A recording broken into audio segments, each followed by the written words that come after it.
The Hindu Editorial Dictation. 5 seconds. Comments. Leaving the past behind. Afghanistan's neighbors must help it protect the democratic gains of the last 2 decades. 2 events in Central Asia last week, which India attended, saw Afghanistan's neighbors seeking solutions to the conflict there. The first was a meeting in Dushanbe of the Contact Group on Afghanistan of SCO foreign ministers, and the second, a Central and South Asia Connectivity Conference in Tashkent. The meetings also took on a special salience due to their timing. Just days after the US and NATO completed their pull-out from the Bagram Air Base and most other key locations, it is clear that the Taliban are making advances to return to power by force if necessary.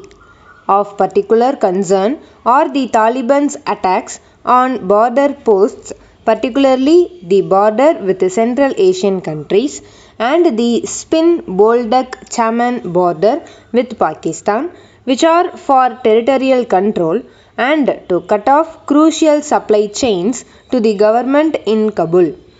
At such a time, for the SCO ministers grouping that includes Russia and China, India and Pakistan and 4 Central Asian countries, to have issued a joint statement, albeit without naming the Taliban directly, that decried the violence by terrorist groups was significant.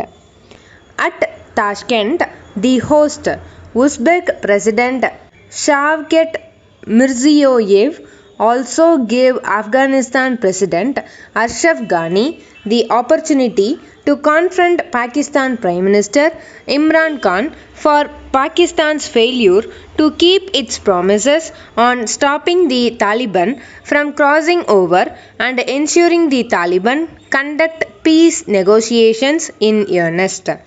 Despite Mr. Khan's protests, the message is that the region and global players will not support the Taliban to enforce its brutal regime in Afghanistan through violent means.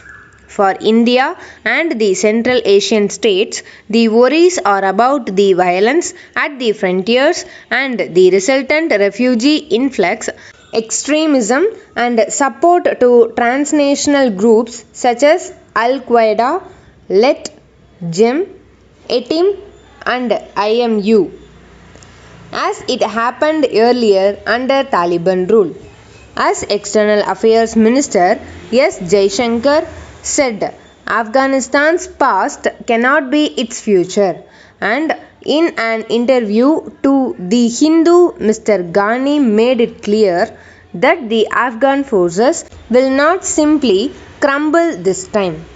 The emergence of the regional consensus to shun any attempt to take power by force will also give the Taliban and its backers in Pakistan reason to pause, and the high-level intra-Afghan talks in Doha over the weekend, and the Taliban's aid announcement that they will pursue a political solution seriously and to assure neighbors they will not allow Afghan territory to be used against any other country may be evidence that the message has been received.